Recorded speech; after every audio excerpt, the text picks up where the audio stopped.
Rajkot YouTube terrace gardening ચેનલમાં આપનું સ્વાગત છે। આજે હું ગુવારની હાર્વેસ્ટિંગ કરવાની છું। આ ગુવારનો પ્લાન્ટ છે। મારા ગુવારના પ્લાન્ટમાં ઘણો ગ્રોથ આવેલો છે, આપ જોઈ શકો છો।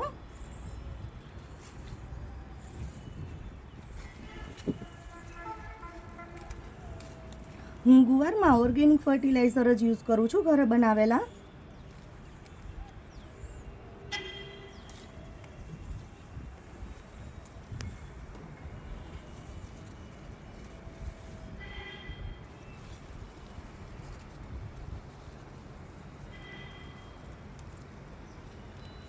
એકવાર ગુવારના સીડલિંગ તમે કરેલું હોય તે પછી 2 મહિના પછી તમને ગુવારમાં ફ્લાવરિંગ થાય છે અને પછી ગુવારની સિંગો આવવાનું ચાલુ થાય છે। ગુવારમાં મુખ્યત્વે કોઈ રોગ આવતા નથી, પણ તમારે રેગ્યુલરલી 15 દિવસે એકવાર તમારે ખાતર આપવું પડે છે।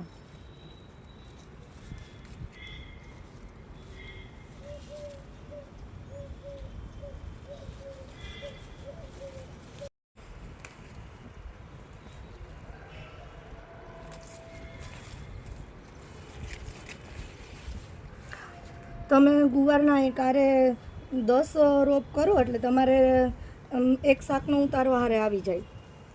ગમે ત્યારે પણ તમે કોઈ પણ વેજીટેબલ ગ્રો કરો તો એક સાથે 8 થી 10 પ્લાન્ટ તમારે ગ્રો કરવા પડે તો તમારે એક શાકનો ઉતારો આવે। ઓકે ફ્રેન્ડ્સ, હું મારી જાતે જ કિચન કમ્પોસ્ટ રેડી કરું છું। એ માટે હું તમને અલગથી વિડીયો આપીશ કિચન કમ્પોસ્ટ કેવી રીતે બનાવવો એનો। કિચન કમ્પોસ્ટ બનાવવા માટે શાકભાજીના દરરોજના જે આપણા છિલકા નીકળે રાંધ્યા વગરના, એ છિલકા, ગાર્ડનના સૂકા પાન, કાર્ડબોર્ડ, પેપર, કોઈ પણ વસ્તુ ચાલે, અથવા કોકોપીટ,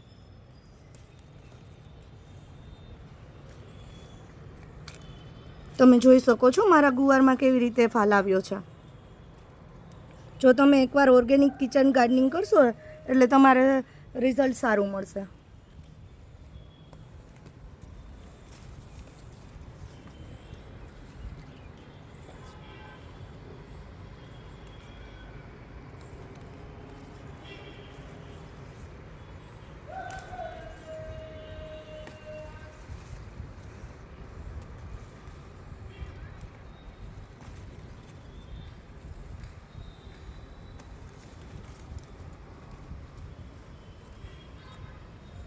આની પહેલાં મેં 5 દિવસ પહેલાં ગુવાર ઉતાર્યો હતો, હવે આ બીજી વાર ઉતારું છું ગુવારનું।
ગુવારના પ્લાન્ટ માટે 15 બાય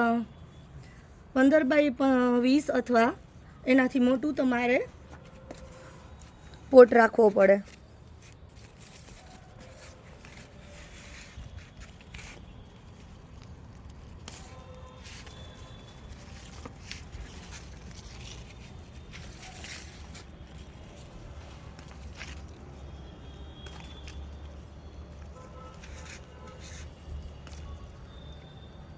ગુવારમાં તમારે પાણીનું વોટરિંગનું ખાસ ધ્યાન રાખવું પડે, રેગ્યુલર વોટરિંગ કરવું પડે, અને ઓવર વોટરિંગ થઈ જાય તો પણ પ્લાન્ટ ખરાબ થઈ જાય છે, એટલે તમારે વોટરિંગનું ખાસ ધ્યાન રાખવું પડે છે ગુવારમાં।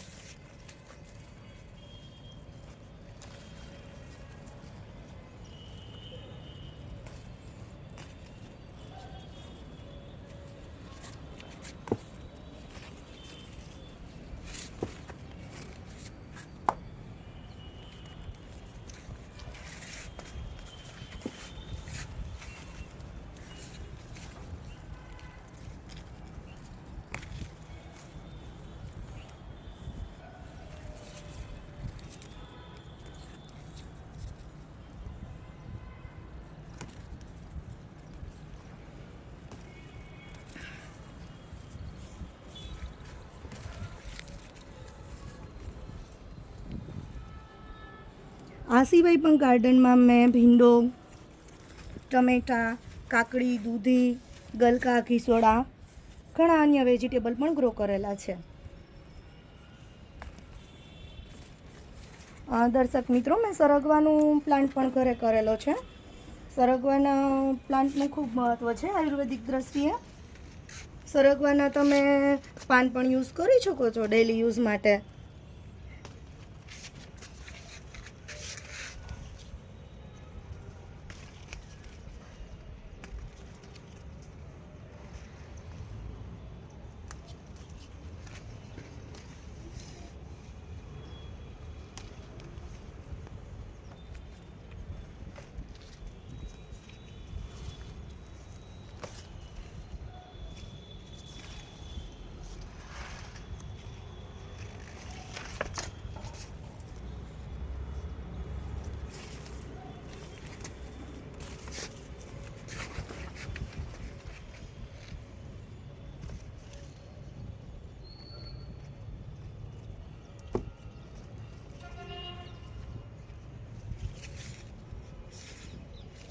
હજી પણ ગુવારમાં નવો ફાલ આવેલો છે. નાની નાની ઘણી સિંગો છે, જોઈ શકો છો આપ.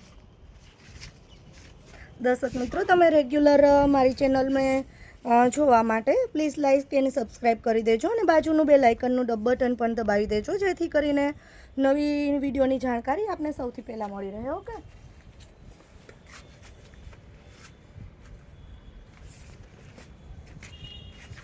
આ જો આપ જોઈ શકો છો, આ મારો ચીભડાનો પ્લાન્ટ છે.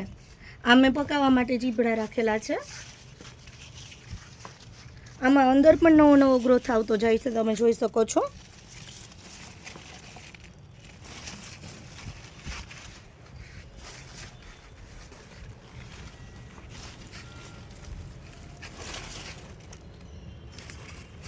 એક જ ચીભડાનો મારી પાસે વેલો છે. એમાં 1, આ 2, 3 અને 4, અત્યારે ટોટલ 4 આવેલા છે ચીભડા મોટા. અને અત્યારે નવો ગ્રોથ પણ ચાલુ છે, તમે જોઈ શકો છો.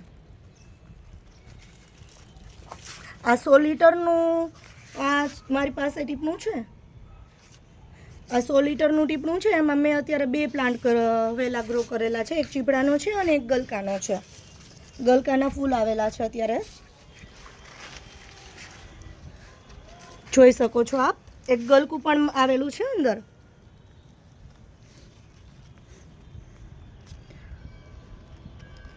અત્યારે ફ્રૂટ ફ્લાયનો બહુ અટેક થાય છે, એટલે આવી રીતે મેં કવર કરેલું છે. નહીંતર ફ્રૂટ ફ્લાય છે ને અંદર ડંખ મારી દે છે અને પછી આપણું ફ્રૂટ હોય એ પતાવી દે છે.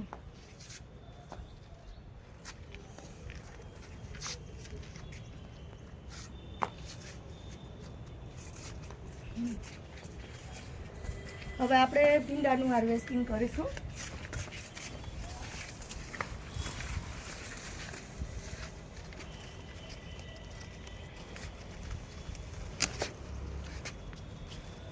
ભીંડું પણ આપણે જો ગ્રો કરવો હોય ટેરેસ ગાર્ડનમાં, તો આપણે એકારે 6 થી 7 પ્લાન્ટ ગ્રો કરવો પડે, જેથી તમને એકારે સિંગો મળી રહે જાજી. ભીંડામાં પણ તમારે વોટરિંગનું ખાસ ધ્યાન રાખવું પડે છે. અને રેગ્યુલર તમારે 1-2 દિવસની પછી તમારે પ્લાન્ટને વોશ કરવો પડે, કેમ કે તેમાં પેસ્ટનો અટક વધારે રહે છે. હું રેગ્યુલર વોટરિંગ કરું ત્યારે સ્પ્રેથી બધા પ્લાન્ટને વોશ કરું છું, જેથી પેસ્ટ કંટ્રોલ રહે.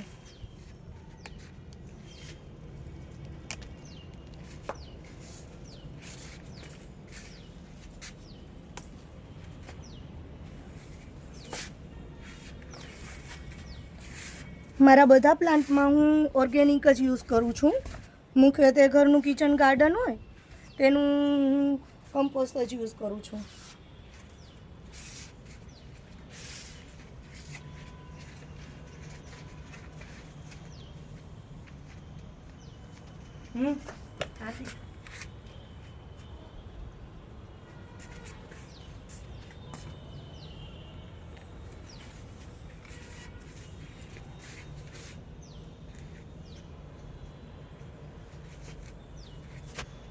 દર્શક મિત્રો, અમારો ગલકાનો પ્લાન્ટ છે, આપ જોઈ શકો છો.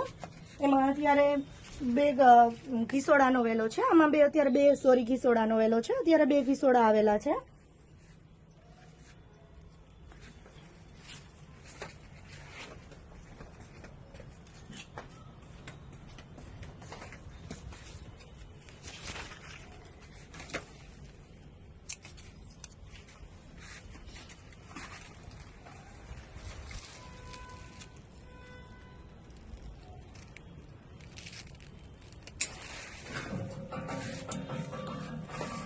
આમાં પણ નવો ફાલ બેસેલો છે, પણ મેં અત્યારે કવર કરેલું છે જેથી ફ્રૂટ ફ્લાય ડંખ ન મારી દે. તમે પણ તમારા ગાર્ડનમાં આવી રીતે કવર કરી શકો છો ફ્રૂટને.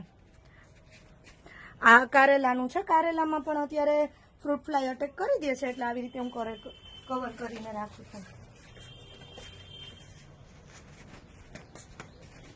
આપ જોઈ શકો છો, આ મારું કારેલું છે, એમાં પણ ફ્રૂટ ફ્લાય અટેક કરેલો હતો.